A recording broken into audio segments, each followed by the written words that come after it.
Mr. President, this is a personal message to you. This is not a political video, nor a video to make fun of you. I'm currently dealing with my mom's cognitive decline and dementia, and I see at least two potential issues that might lead you to that horrible destiny. Number one, decades of highly inflammatory and damaging diet. And number two, your cholesterol medication, statins. So, first, let's review what you like to eat, Mr. President. This is according to the Business Insider. Bacon and eggs, very good actually, except the toast, highly refined carbohydrates. McDonald's Egg McMuffins, that cheese, I don't know. The bread, highly refined carbohydrates. Cereal, destructive, highly inflammatory, high glycemic carbohydrates. Diet Coke, garbage. KFC, fried in highly inflammatory seed oils. Avoid at all costs. McDonald's, according to two former campaign aides, president's typical order is a 24-30 calorie spread that includes 2 Big Macs, 2 Filet-O-Fish sandwiches, and a large chocolate shake. Oh my God.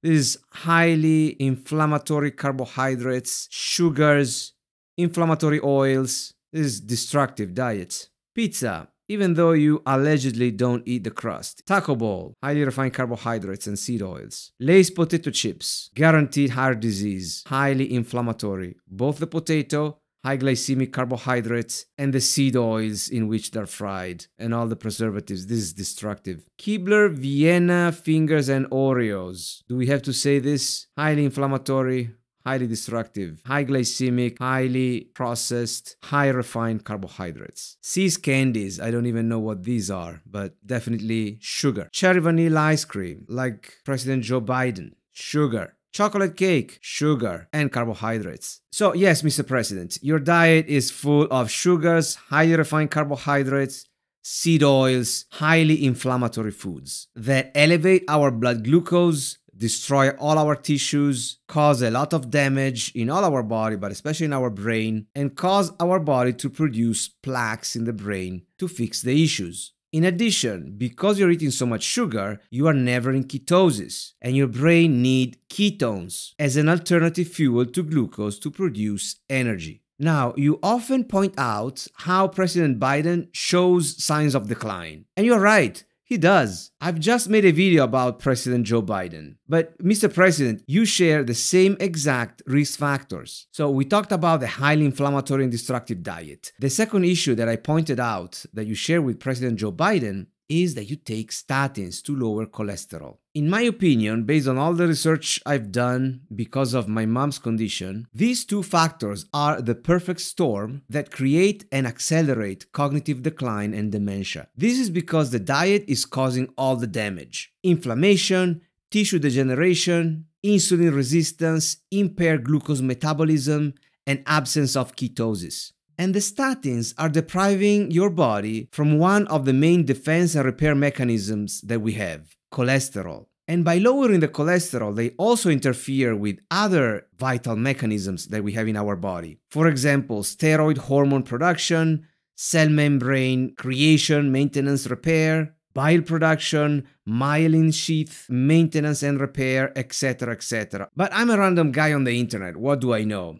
Let's hear from some prominent PhDs and doctors. Of the different bad particles and how they relate to each other. So now it's very clear that fat wasn't the problem. But hey, drug industry made a fortune on statins and still do. So the question is, do statins work for primary prevention? So like if you go to your doctor and your doctor says, hey, your LDL's high, you should go on a statin. The increase in survival from taking a statin for primary prevention of heart disease is a total of 4 days. We've gotten this entire thing completely wrong. We have basically stood modern medicine on its head in the hope that somehow we could do something good, and all we did was make things worse.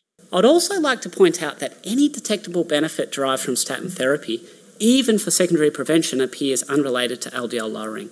This study found that patients on statins with the lowest cholesterol levels were in fact more likely to die. The fact is, side effects of statins are very real, can be very serious, and are usually majorly downplayed.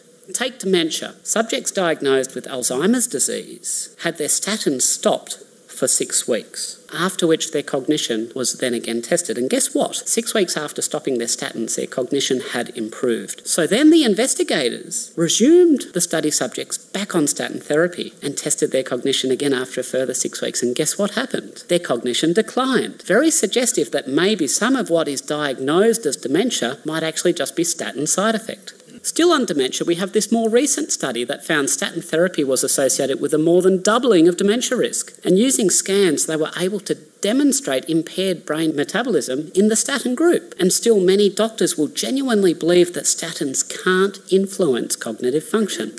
Now, the cognitive effects of statins have been downplayed.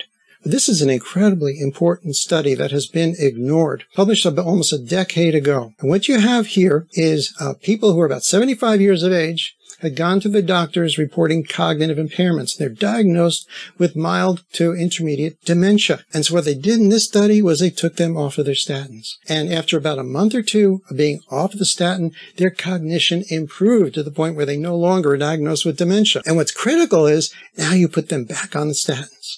Under controlled conditions, when they were put back on the statins, their cognition worsened. And so the dementia diagnosis returned in these people when they were put back on statins. And we have published a paper as well on this topic showing that the initiation, the presence of the adverse effects, the cognitive adverse effects, is associated with the capacity of the statin to be able to access the brain and then interfere with the ability of the brain to produce its own cholesterol. The brain needs cholesterol to produce new brain cells or neurons, to produce new synapses, to make memories.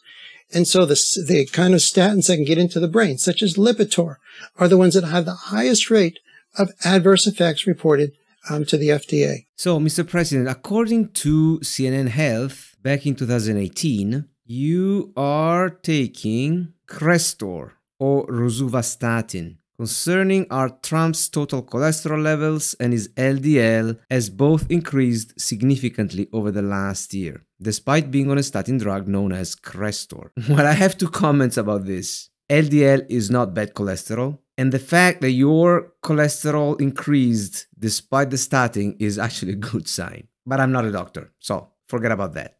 And here's the study that both Dr. Paul Mason and Dr. David Diamond were referring to. So conclusions. This pilot study found an improvement in cognition with discontinuation of statins and worsening with rechallenge. Statins may adversely affect cognition in patients with dementia. And finally, let's take a look at a couple of articles out there that speculate on your cognitive deficits. Now, these are allegations. I'm not saying these are true, but if these are, then you should be concerned and look into it. Trump's cognitive deficits seem worse. We need to know if he has dementia, psychologist. Or this other one, 2 years ago in The Guardian. Steve Bannon believed Trump had early stage dementia. Now, these might be hit pieces in the media. I don't know. These don't prove anything, obviously. I'm not saying that you have dementia or you will develop dementia. I'm just looking at the circumstantial evidence, at my own mom's decline, and at whatever I can find related to this topic, and raise the issue that you might get there soon. Mr. President, you have close to unlimited resources. Put your best people on top of this. Don't accept the establishment position. After all, you are the anti-establishment president, aren't you? I'm not saying stop taking the statins. I'm not a doctor. I cannot say that. But challenge your doctors. Ask why your cholesterol is high. And rather than addressing the number itself with the medication, consider completely changing your diet. Moving towards a whole, natural, nutrient-dense foods focused diet. It is possible, and in my humble opinion, it is the only way. Mr. President, I hope you took this video the right way, and I hope you will take action in order to avoid getting to the same point as President Biden. Good luck. Until the next video. Bye now.